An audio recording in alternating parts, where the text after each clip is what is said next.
This is a preliminary video journal of what my expectations are and what I intend to do at Bryan, Ohio, the Granary for WorldGate 2. The Granary will henceforth be known as 144. That is its numerical designation. While at the Granary, I intend to conduct 6 experiments. 4 of those experiments will be with 6 participants. What I expect to find during the WorldGate for 4 of those experiments is that my participants are able to travel. Now, some of these participants have traveled before. They've admitted to traveling before.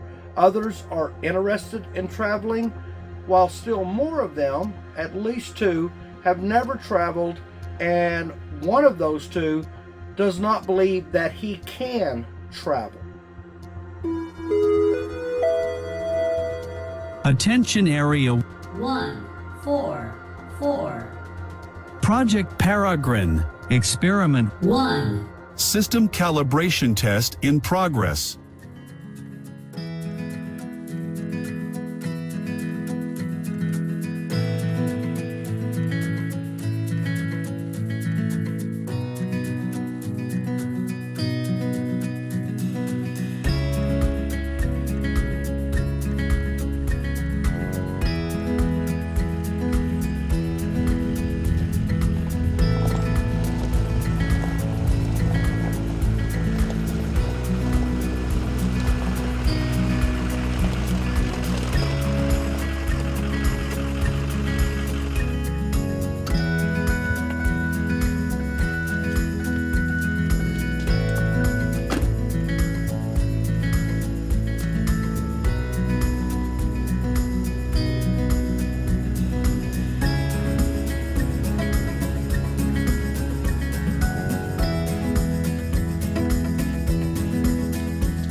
The reason that I believe that the work that JW and the IDC Institute is important is mainly because as a paranormal field, you know, the research, the real in-depth study of how the phenomenon works, you know, our understanding of the other side, or I feel like our knowledge of it is obviously very limited, but over the past decade or two, I don't think that we've really made any strides as far as our understanding within the community. And so we have to try to push the boundaries, you know?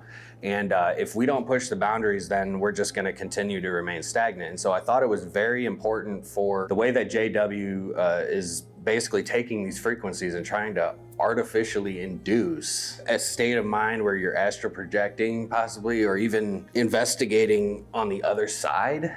Like, that is a phenomenal concept. And, and then you look at all of the things that he discusses with the, with the Monroe Institute and the Gateway process. Obviously, that's a big, everybody talks about that one, but the ancient Babylonians, the ancient Egyptians, the ancient Sumerians, even like the sacred geometry, I think they're all factors within this. We gotta look at all aspects of this, because really we don't even know if we're talking to dead people, to be honest. Like, we don't know what we're dealing with. And so I think that this is a great step forward in the right direction of, where we need to go. There's only one path, obviously, but it's something that needs to be looked more in depth, and I think that JW is doing fantastic work with it. Over the next several days, I'm hoping that each participant has an experience that is going to last them a lifetime. First and foremost, that they get to experience the paranormal, what we call the paranormal, in a sense when they walk away from it, that they have either no doubts or that it changes their life in such a way that it opens their mind to the other possibilities on the side of science. I really am trying to combine science with let's just call it the mainstream paranormal field. I'm trying to combine those two for people that might not have experienced it before.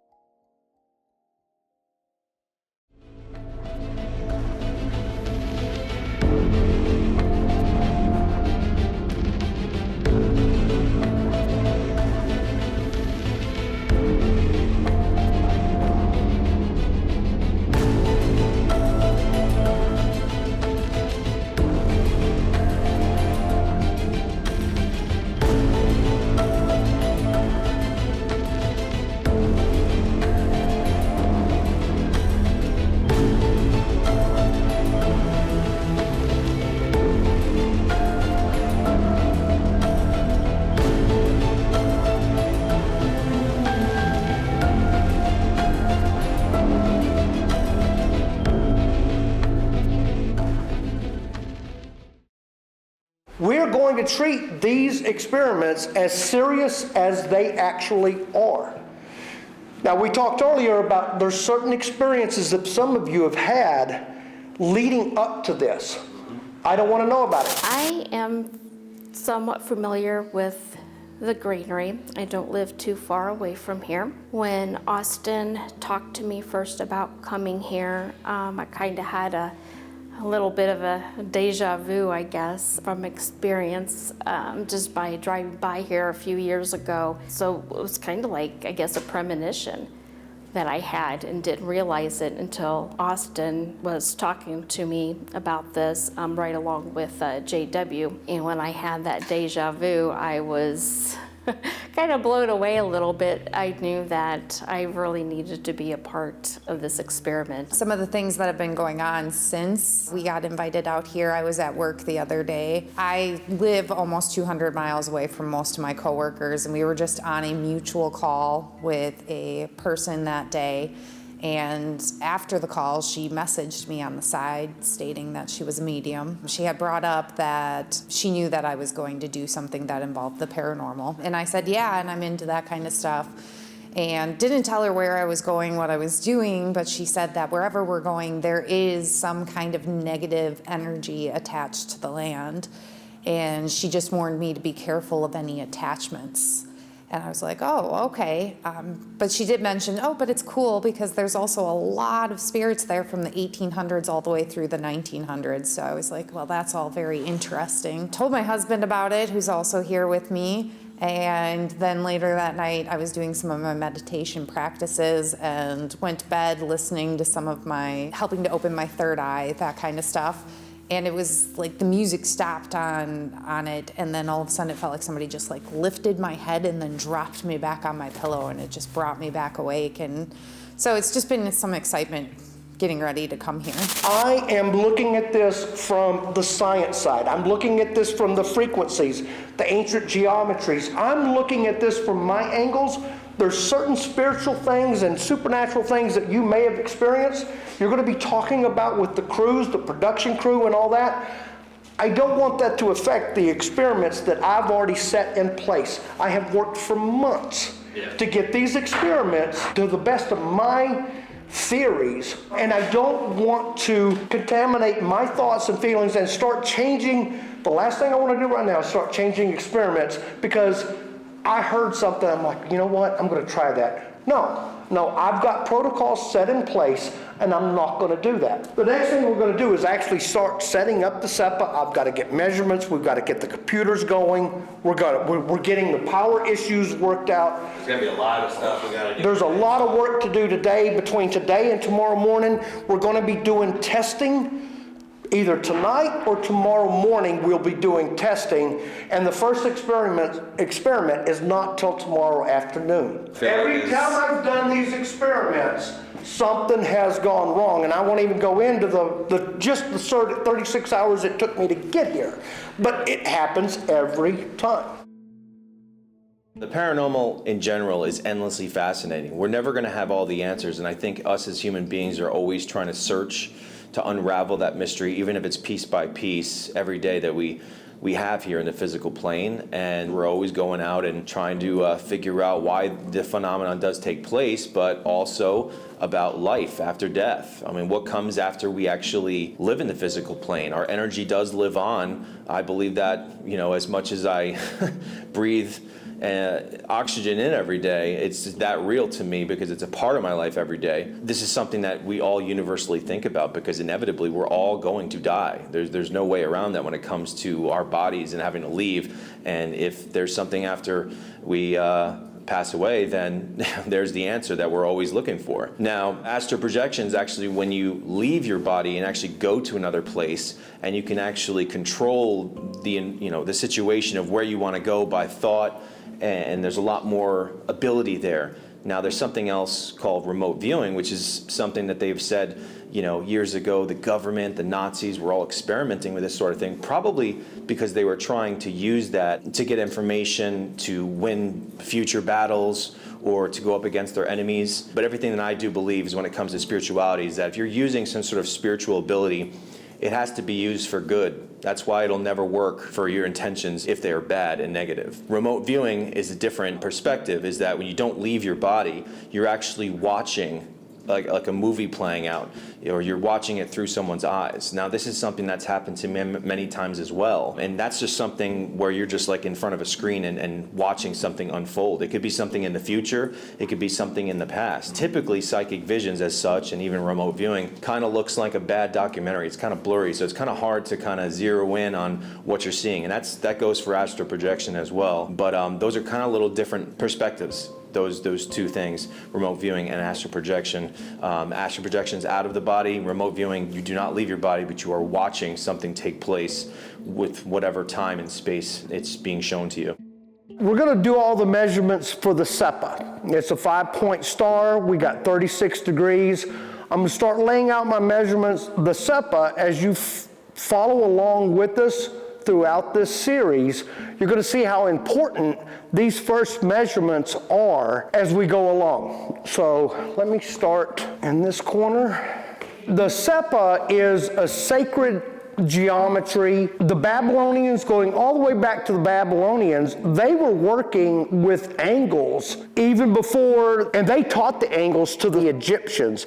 The Egyptians believed that these sacred geometry, these angles, these patterns were keys to opening gates. And that's what we're going to do this week. We're going to open the WorldGate. So we're combining what we know now with what they somehow knew thousands of years ago, and we're going to try to validate the fact that when they said they could open a gate using these patterns, we're going to try to create those same patterns here in this building and open these gates the way they said they could open them.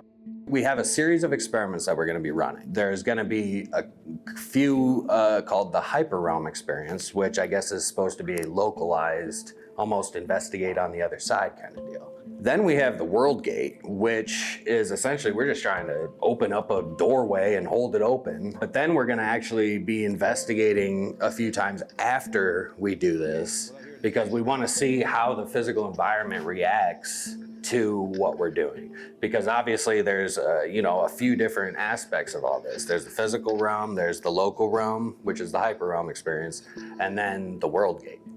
So, I mean, we're gonna look at each and every piece with the EEGs throughout the week. We got several different participants that are gonna be involved in this. We have people that are gonna be on site to make sure that nobody's talking and nobody's, we're trying to do everything possible to eliminate any chance of contamination. Because it's very, very important that we stick within protocol. We just have to do everything we can because we know we're gonna be criticized for this. We know that people are gonna try to rip it apart. And we expect that. But so that's why we're gonna go through we're gonna do our due diligence and make sure we cover every aspect of it in full detail. And so we have the proof of what we did at least.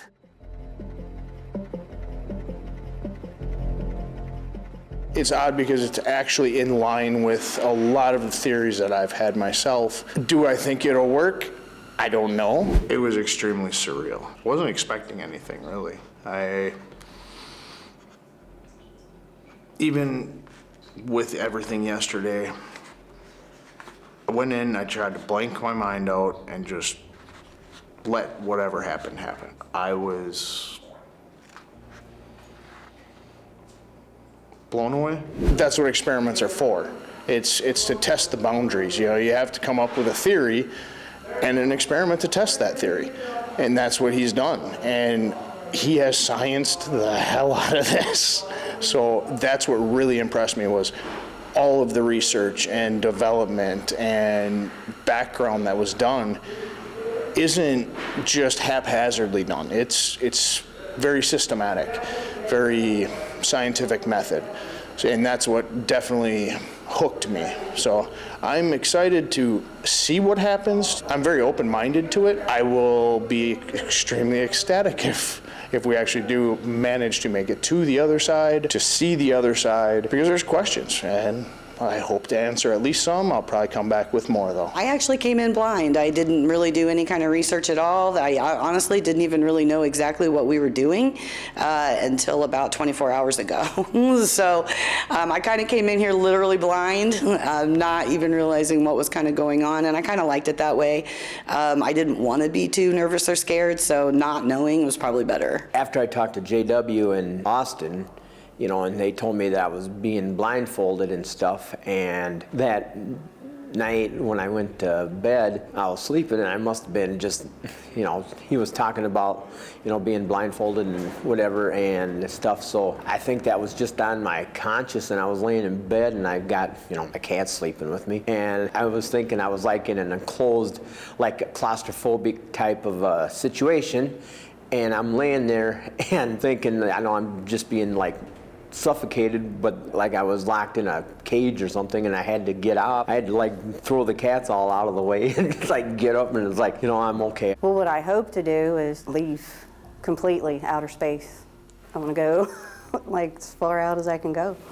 And do what? Investigate. It's what's out here. These experiments are about 45 minutes long, but they're only going to travel, if they travel, for anywhere from 10 to 15 minutes max. But to them, it could seem shorter or longer when they get back.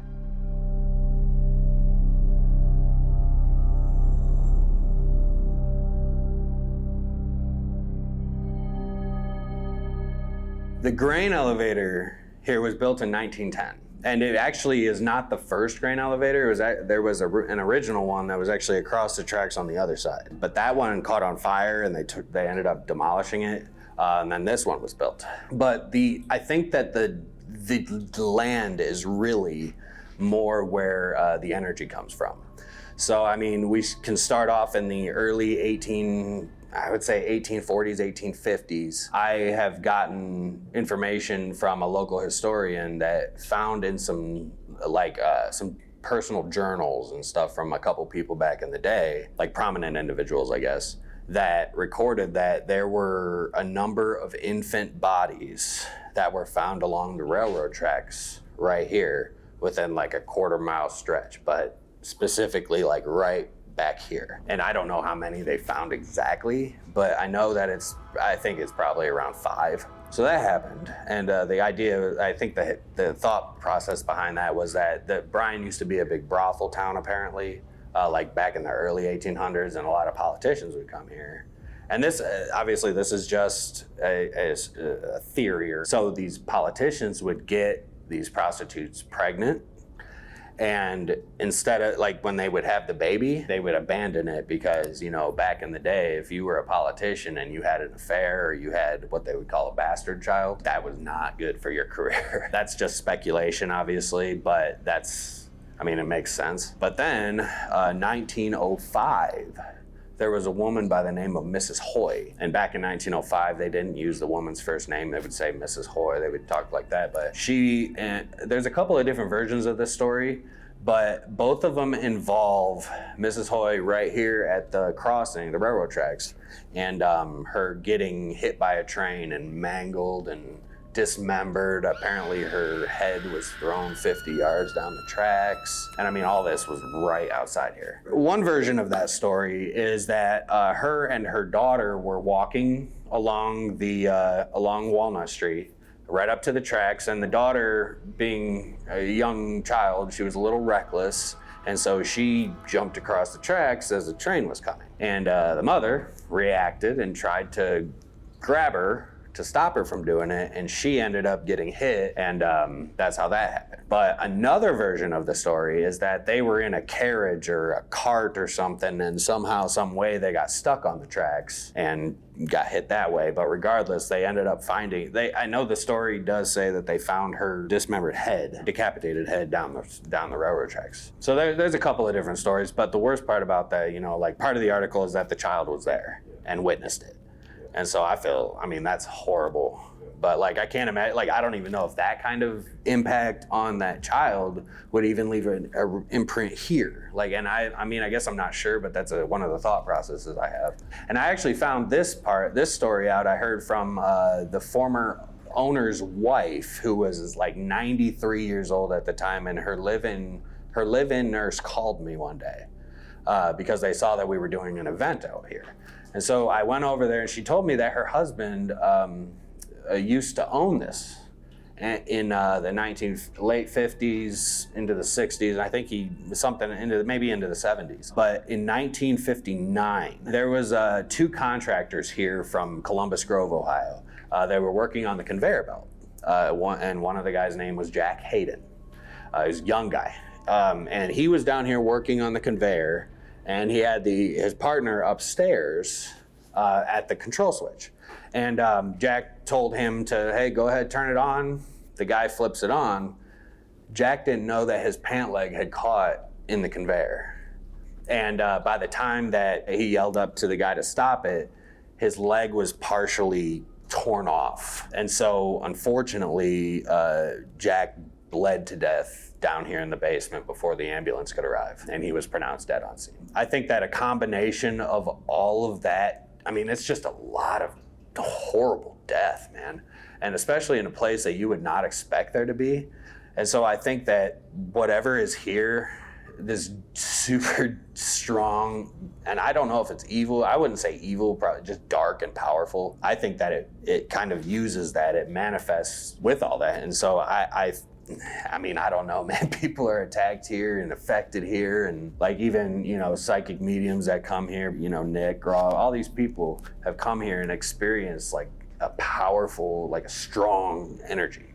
I'm extremely interested to see how all of this turns out. There's all sorts of people, that have different belief systems in the paranormal, and humans in general are always trying to push the envelope, in science or whatever aspect in life, and that comes with risks. And what they're doing here is absolutely very risky. It's very dangerous, and that's why myself wouldn't take part in it. But the people that are involved here, I respect the fact that they're trying to do research and get answers. And the participants, they know the risks involved. They're all who's conducting it, they know the risks involved. So they're using their free will and their choice, and they know the dangers involved. Then they have to be prepared for the repercussions that may or may not happen from that. When it comes to the paranormal, we take risks engaging the paranormal at any level. Anything can happen. Everything that I've known and all the protections I use, because I obviously approach the paranormal from a Catholic spiritual, perspective. There's no guarantee that you are protected in anything that we do. And even just walking into a building and into an environment of what I like to call spiritual rules of engagement, and these things can actually use their perspective as an advantage to come after you psychologically, emotionally, spiritually, or physically. And even with this experiment here, it doesn't mean that something bad has to happen immediately right after the experiment. It could take weeks, months, years, or after. There could be some sort of invitation there that could latch on to some of these people. A lot of this is really uncharted territory, so we really don't know what the bad of it could be, I guess. We haven't had any medical issues or anything, but people have reported bad experiences. And so I guess there's kind of that concern, but I don't know if it's necessarily like anybody would die or anybody would I don't necessarily believe that there's a whole lot of physical danger involved in this. And the experiences and what everybody believes individually is really gonna determine a lot of their, what they might experience or what they believe happened, and it may or may not affect them differently. But this is all stuff we're trying to figure out. I guess my main concern would be this place, this thing, And I'm curious how it's going to react to a bunch of people going over to his side. You know what I mean? I am afraid that there was one individual, one participant, that on their second go around, they called it the ride. I had never called it that. I will never call it that, but a lot of people call it taking the ride. He had a negative experience on the second go around that week. This was at the Conjuring House. This was a very large, very upset man that came after me, wanted to know what had happened. I was trying my best to explain it, that nothing had changed from the first experiment that we had done, but his experience had changed. Now, we're looking at probably 16, 18 months later. He has since come back to me and said, I understand a little more about the experience that I had. But his reaction that night is not the reaction he has today. When he reflects back on that experience today, after speaking with his daughter and other people, he has a different outlook on what that experience may have meant at that time. But at that time, he was very, very upset. So now if you asked him today, he would say it was a mixed experience. How did that make you feel that he got that upset based off of your experiment?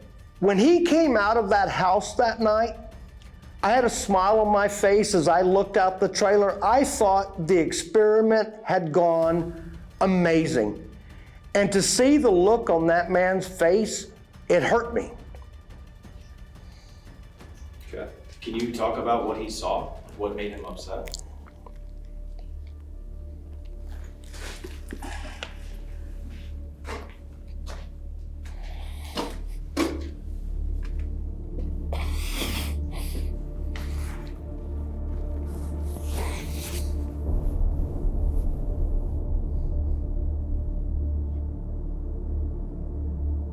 Stop rolling for a second, kiddo? Yes, please.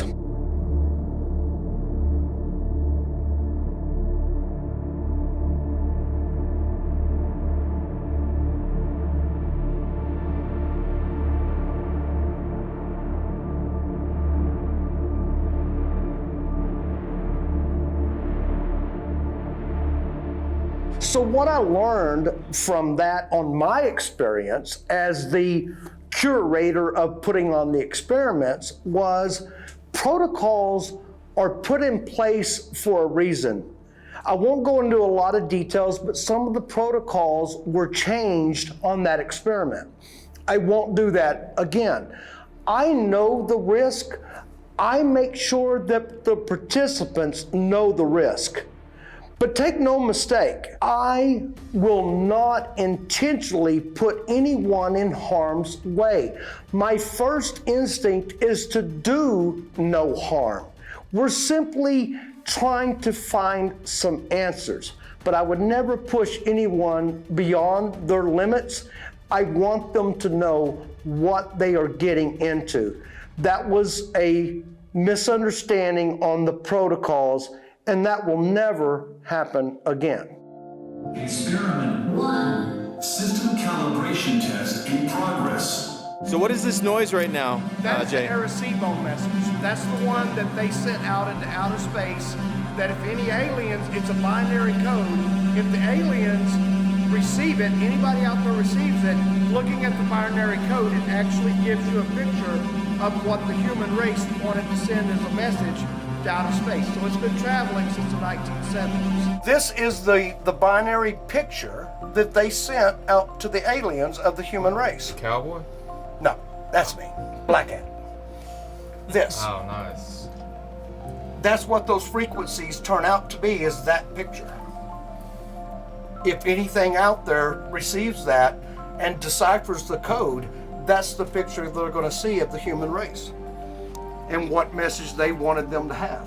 How do you feel like everything's going so far? It's going really good. It's going really good. I knew it would start coming together faster this morning as we got going. and it's really coming together pretty quick now. So we've got to do some more testing, but everything's looking really good. You can see I've got my audio coming back. So my microphones are picking up and bringing audio back to me.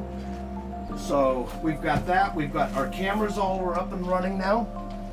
So it's coming along good. It's coming along really good. I'm happy. You know, there's always going to be some bumps in the road when you're doing something like this. So these are the 13 spirit frequencies. The way I've designed my system is I can send these frequencies out and bring them back at certain megahertz. Now there's some controversy on whether it was 90-something megahertz or 26 megahertz that George Beeks was working with, but I've covered all my bases and used both to try to send these frequencies out and bring them back. Turn them only to quarter volume. They should have an on and off volume pot. So when you turn it on, only turn it up about a quarter of the way to start with so that I can finish testing the last part of it for the audio that we're bringing back from in here.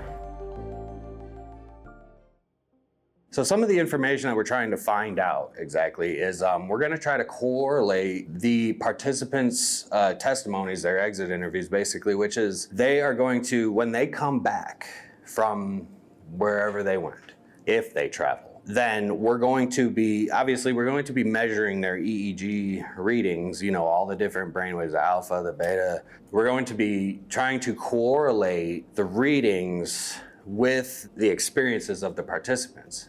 But at the same time, you know, we're going to be recording audio coming back. Audio is going to be put out there. And so I think that, I mean, obviously when we think about astral projection, you know, we're talking about, you know, basically an out-of-body experience, or you are able to, like, I know some people have described it as being able to see themselves, or they're floating above themselves. And so obviously that is not physical. And so we believe, or part of the theory is that it's all in the mind.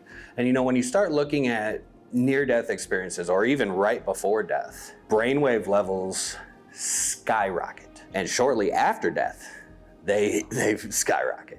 And the whole idea is that your brain is, the dopamine levels in your brain are now almost like recreating everything that you've ever experienced in your life, and you are like going through it. But like, so why is the brain activity so high when the physical body is, you know, non-responsive, non-there? It's basically an empty vessel at that point. Plus, you know, when people dream, certain levels in their brain will increase, whereas others may decrease. And so those are some of the things that we're going to be trying to look at and see how they correlate. And obviously, this is actually the first time we're going to be doing the EEGs. And so this is all going to be a learning process, but it's going to be really, really interesting to see if we can find some information.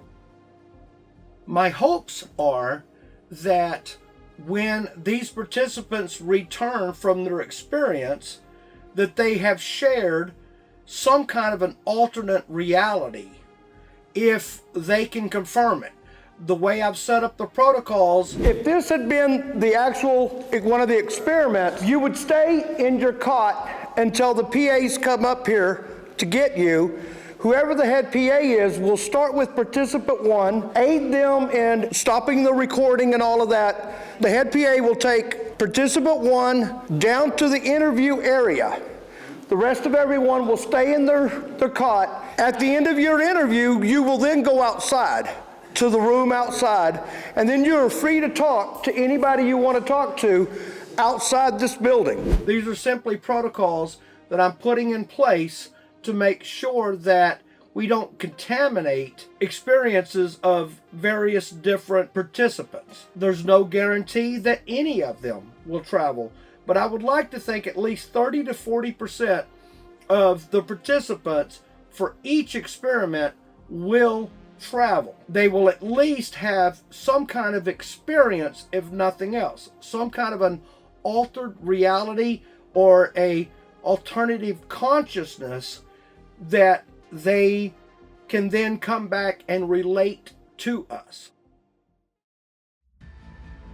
I felt called to this place, like something was pulling me to be here like I meant to be here. I don't know what it is just yet, but I know it will come to me and I'll figure it out.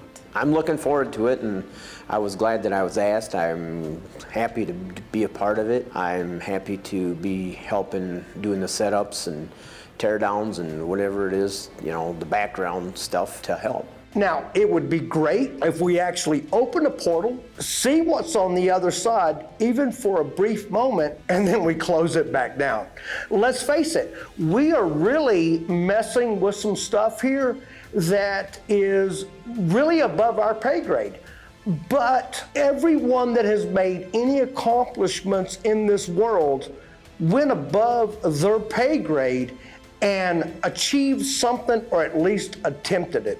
And that's what we're doing this week. I'm going to be participating in the astro projection experiment, and I actually feel very excited about it. I'm interested to see where it takes me. To be completely honest, it reminds me of the book Contact by Carl Sagan and what happens in that book. So I'm deeply interested to see if we can accomplish something so amazing. I am quite confident that everything that I have set forth, the participants can accomplish. The question now remains, will it actually happen? I believe they're capable of it, but will it take more than once? My intention is to find out at the end of this if indeed I'm correct, and this will give me more data moving forward on how best to conduct these experiments.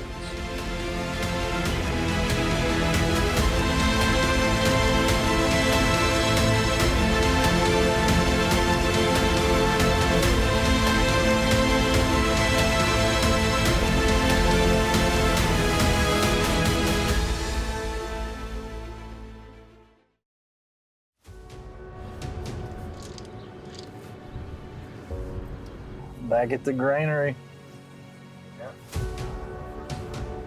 Is it? Last time we were here, this is where JW got attacked, pushed, or something.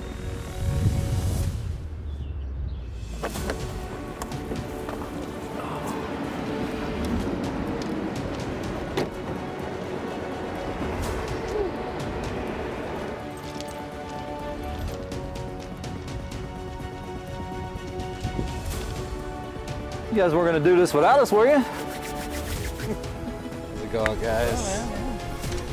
What you doing, bud? I was starting to get a little worried, guys, but I'm glad you made it. I really am. I want to show y'all some stuff inside. Let's go. All right.